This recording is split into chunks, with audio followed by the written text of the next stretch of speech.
Now, I best get this room tidied up quick before girlfriend gets home.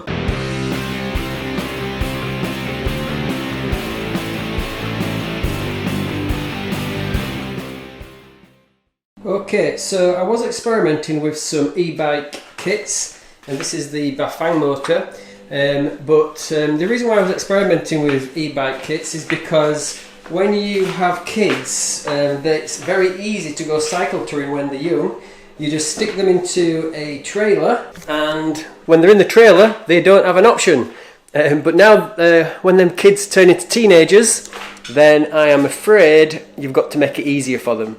So these e-bike kits, I've experimented with them, and we're going to keep one of the kits. And I'm going to keep that kit, but I'm not going to keep it on that bike. I'm going to turn this bike into a super sexy gravel bike. Now this bike is amazing anyway. I picked it up for £50. It was the first mountain bike that I ever owned, a Specialized Rockhopper, and yeah, it's going to be the basis for a super sexy gravel bike. It's going to be re-powder coated in a nice I love that colour, but my daughter would not be seen dead on it, so I'm afraid I'm going to have to modify it, which I don't really want to do. I'd definitely keep that colour, but it's gonna look really class when it's done. So it's going to be a drop bar gravel bike, and it's going to look really awesome. So I'm going to take you through the process, and I know I'm going to come across a problem, and you'll be interested to see what the problem is and how I'm going to resolve it.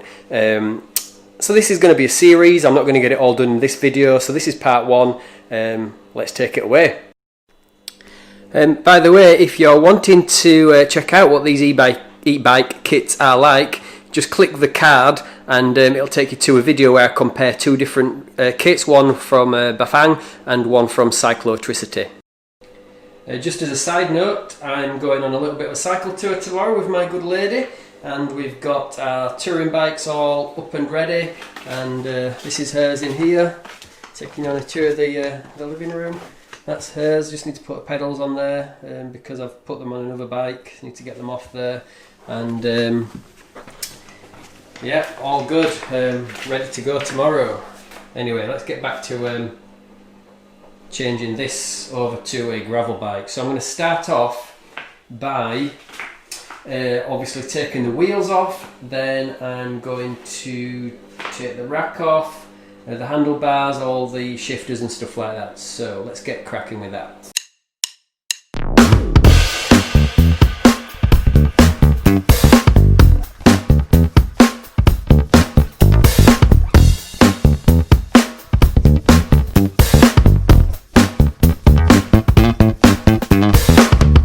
Okay, well, I don't know if you saw it before, but a tip for getting these old style grips off, not the clamp on ones, but these old style, is I just stick a screwdriver down, squirt a bit of water in,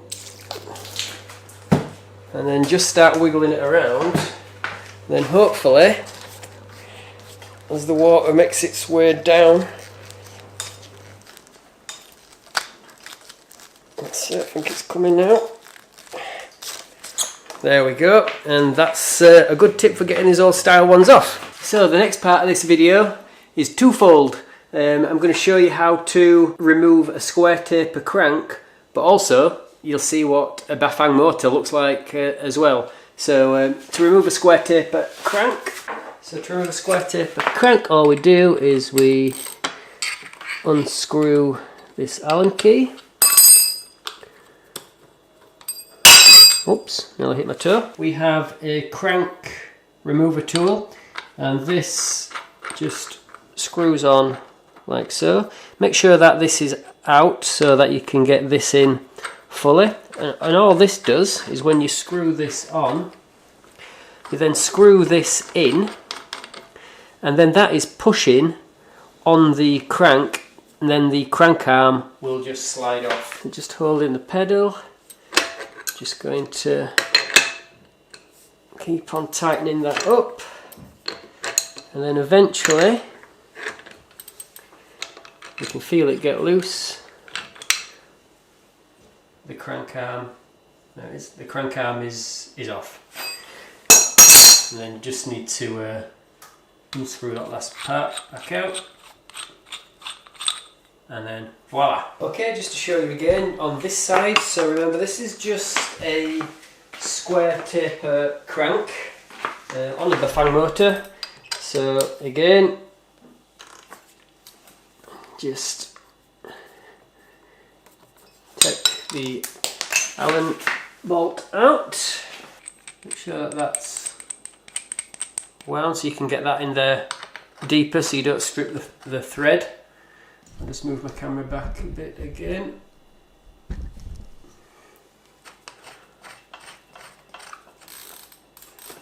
And then screw that in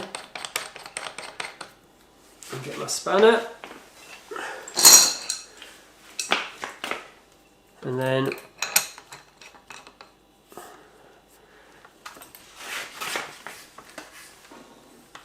the crank arm will just slide off. Okay, a Bafang motor, you need a special Bafang tool, and just consists of this lock ring. So I'll take this lock ring off first. And this lock ring works a bit like an old style headset. It keeps that from working loose, and then the other end of the Bafang tool, just 4 notches, but they always are quite tricky to line up. So that this bit into the bottom bracket, I did tap it with a hammer to stop it from working loose, and that's a good tip for people that have one of these motors.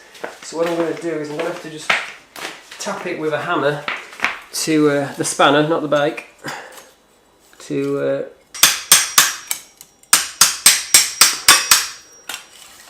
there, that's done it.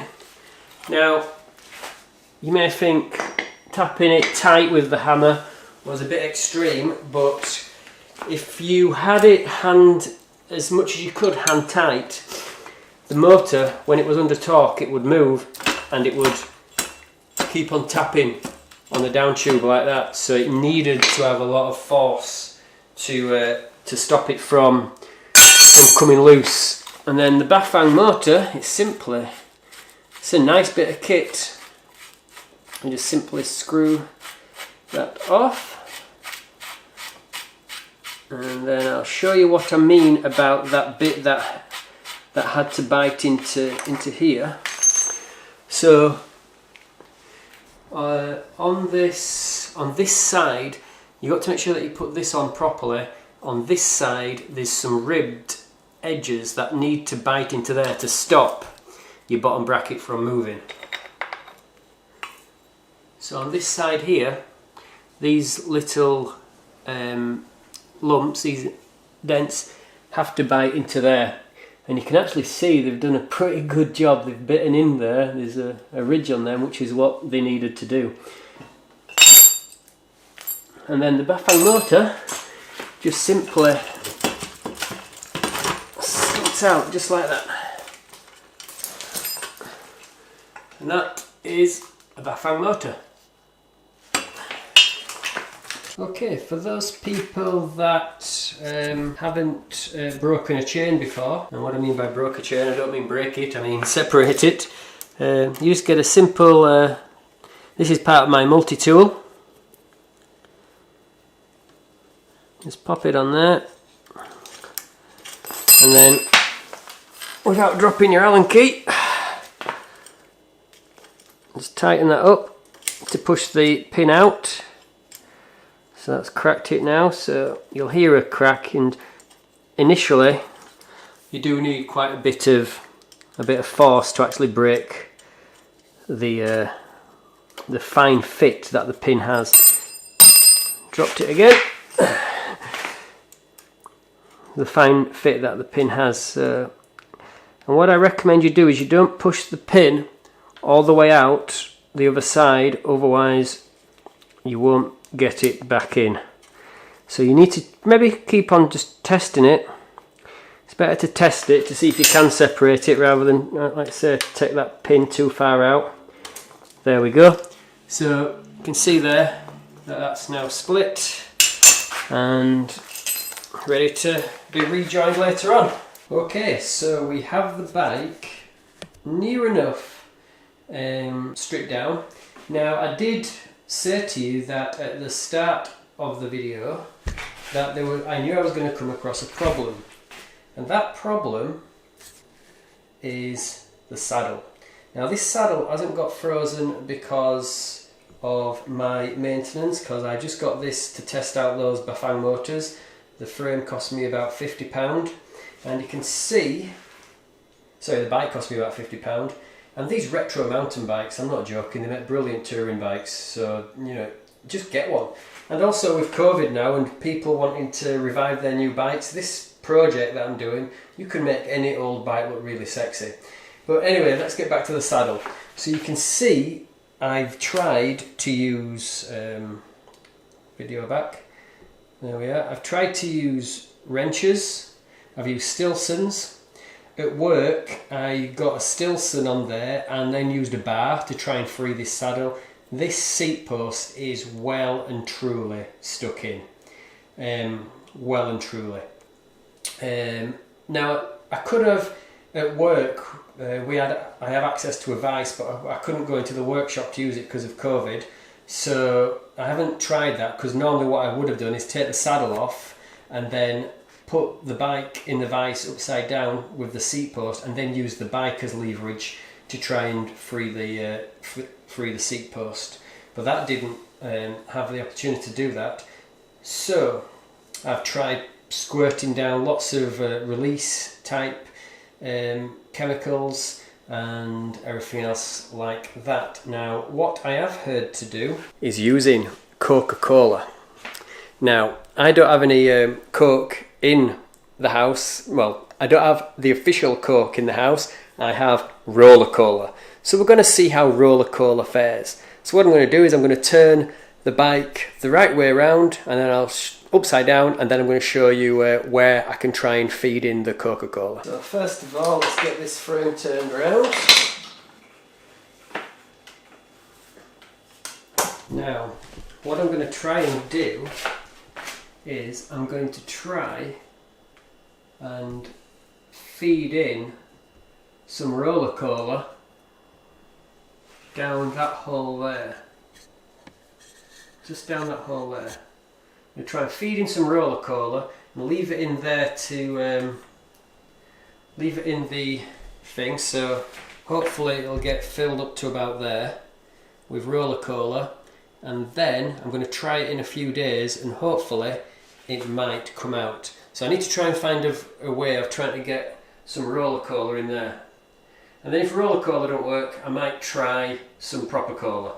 But hey ho, let me try and find, I need to go around the house and try and find something that I can use to try and get some Coke in there, because I don't have any, don't have a funnel, which would have been very useful. Okay, I think I've found a way of getting the Roller Cola down into the seat tube. I'm going to use one of these that I've had with bike cleaner into a glass, and we're going to see if that works. Okay, so this is the strategy I'm going to have to do. Seems to, yeah, I've got it aiming in correctly.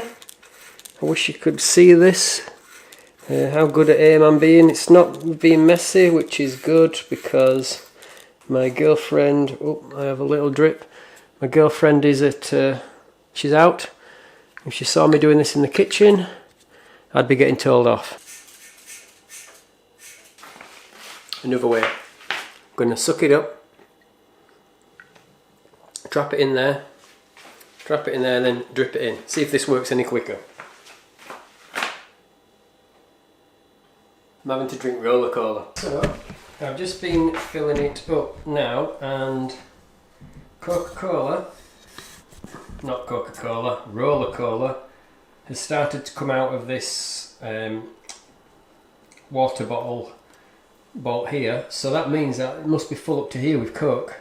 So that should do us. So now all I need to do is leave that a couple of days and then come back to it and see if it's worked. And if it doesn't work, we need to try proper cola. Okay, so that's it, completely stripped down except for the seat post. So I'll put Roller Cola down that hole in there, and then hopefully give it a couple of days and it might work. If not, I'll need to try proper Coca-Cola. But you can see why I wanted to strip this down and get it powder coated.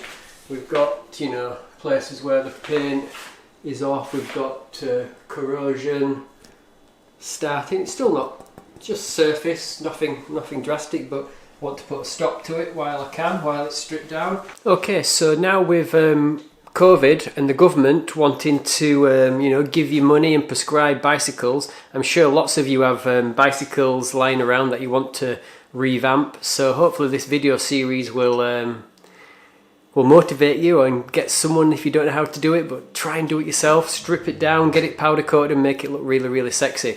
You know, revive those old bikes. Bikes will last forever. Keep on using them. I've got lots of sexy bikes, and my sexiest bikes are the ones that I've built up myself, and reviving them like this. I love doing that, even though, you know, I do have some very nice expensive ones as well, but I get so much satisfaction from making these bikes last longer and keep on going. So just to go over again, the reason why this bike had those bike kits on is because I got hold of 2 kits, and if you want to see how those fared, you can check the card and go to a previous video. But the reason why I got them is because I love cycle touring. Every single holiday we take the family cycle touring, and when his daughter was young, it was very easy. We just stuck them in the back of a trailer, rode back from Spain one summer, and they didn't have a say in the matter. Easy, and you can see if you go to my blog, I've got a blog, www.ridingbicycles.co.uk. you can read about that trip, but also I'll show you a picture as well. I'll put one in just now. Bang, picture.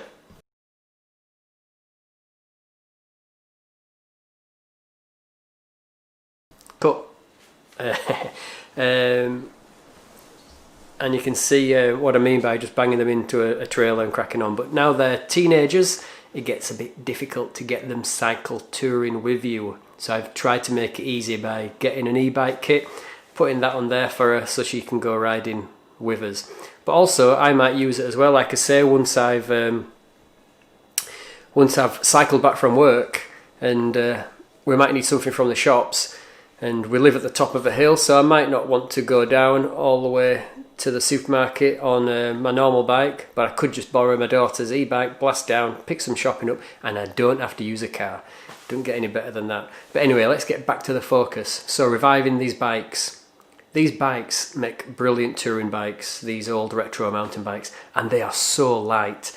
When this came through the post, got it off eBay for about 50-80 quid, something like that, can't remember. I just couldn't believe how light it was. It's just unbelievable. The ride is still smooth and sweet. I love it. And like I say, I would keep it this nice green colour, but if the daughter's going to be riding it, she'll want something a bit more sophisticated. So that is the plan.